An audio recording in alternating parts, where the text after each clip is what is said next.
हालातों में हम सभी फ्यूचर को लेकर काफ़ी अनसर्टन फील कर रहे हैं। ये कहना गलत नहीं होगा कि किसी को भी नहीं पता कि आने वाले दिनों में क्या होने वाला है। कई स्टूडेंट्स हैं जो कम्पिटिटिव एग्जाम्स के लिए प्रिपेयर कर रहे हैं। उन्हें नहीं पता कि उनके एग्जाम्स कब होंगे, बट आपने वो ग्रास हॉपर और एंट की स्टोरी तो सुनी ही होगी, जहां एंट पूरे समर खाने का इंतज़ाम करती है ताकि वो विंटर में सर्वाइव कर सके, और ग्रास हॉपर पूरे समर टाइम मज़े करता है और विंटर के लिए कोई तैयारी नहीं करता। एंड में वो ग्रास हॉपर दाने दाने का मोहताज बन जाता है और अपनी गलती पर पछताता है। So students, winter is coming.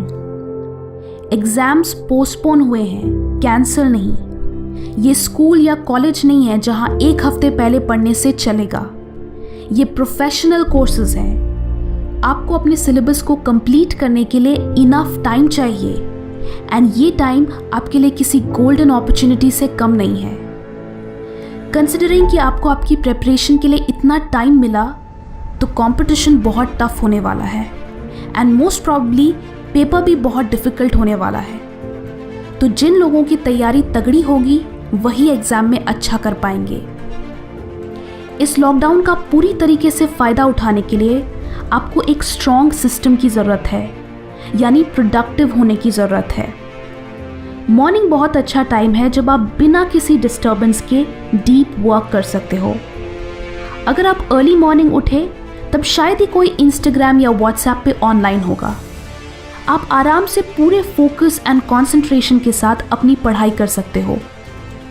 This is the time जब आपका ब्रेन सबसे ज़्यादा अलर्ट होता है, इसलिए मॉर्निंग में याद की हुई चीज़ें आपको लंबे समय तक याद रहती हैं।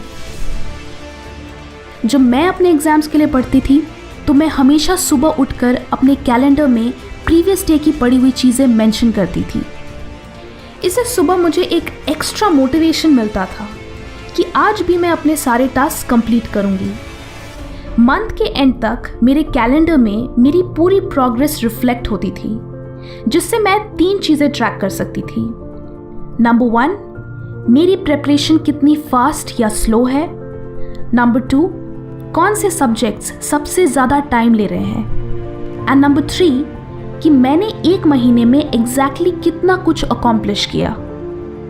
ऑफन हम एग्ज़ाम्स की तैयारी करते वक्त खुद को अप्रिशिएट करना भूल जाते हैं कि हमने कितना सारा पोर्शन कंप्लीट कर लिया, बिकॉज हम इस पे ज़्यादा फोकस करते हैं कि दूसरों ने कितना पढ़ लिया एंड हम अभी भी कितने पीछे हैं। बट अगर आप अपने प्रोग्रेस को ट्रैक करें, देन यू विल रियलाइज़ कि आप कितने कंसिस्टेंट हो, एंड वो आपको आगे भी और अच्छा करने के लिए मोटिवेट करेगा। जब भी आप अपनी पढ़ाई स्टार्ट करो, देन उस दिन के लिए कुछ टारगेट्स रखो कि आज मुझे ये टॉपिक्स कवर करने हैं। That will build some pressure, and अगर आप 100% नहीं तो उसका 70% या एटलीस्ट 50% भी फिनिश करोगे, जो फिर भी कुछ ना करने से तो बेटर ही होगा। एक और चीज़ जो आप यहाँ कर सकते हो कि आप अपने एवरीडे टारगेट्स अपने मॉम, डैड या ब्रदर, सिस्टर को अर्ली मॉर्निंग टेक्स्ट कर सकते हो। इससे 2 चीज़ें होंगी। नंबर 1, जब आप उनको अपना वर्ड दोगे कि आज के मेरे ये टास्क हैं, तो वो एक कमिटमेंट बन जाएगा, एंड फिर आप उसे फुलफिल करने के लिए एक सिंसियर एफर्ट दोगे। नंबर 2, ये इस बात का भी ट्रैक होगा कि जिस वक्त आपने वो मैसेज सेंड किया उसी वक्त से आपकी पढ़ाई शुरू हुई। So now you can also track कि आप एग्जैक्टली कितने बजे से पढ़ना शुरू कर रहे हो। जो स्टूडेंट्स सिर्फ हार्डवर्क करते हैं वो अक्सर पीछे रह जाते हैं, बिकॉज टॉपर बनने के लिए आपको स्मार्ट वर्क करना होता है। वी ऑल नो कि हमारे सिलेबस का एटलीस्ट कुछ पोर्शन ऐसा होता है जो एग्ज़ाम में बार बार पूछा जाता है।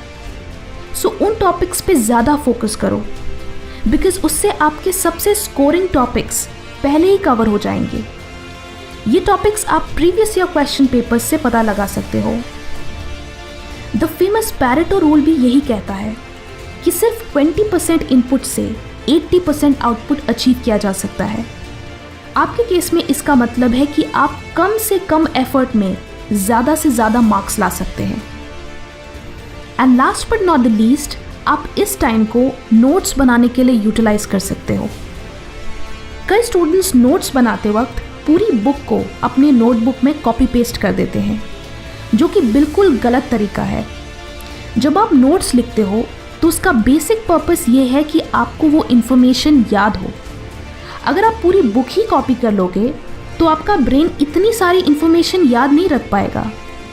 आपको अपने ब्रेन को हेल्प करना है ताकि वो एटलीस्ट कीवर्ड्स याद रख सके। So just right the keywords. इससे आपको सिर्फ इंपॉर्टेंट चीज़ें ही याद रखनी होंगी एंड साथ ही नोट्स लिखने में ज़्यादा टाइम भी कंज्यूम नहीं होगा। इसे कहते हैं स्मार्ट वर्क।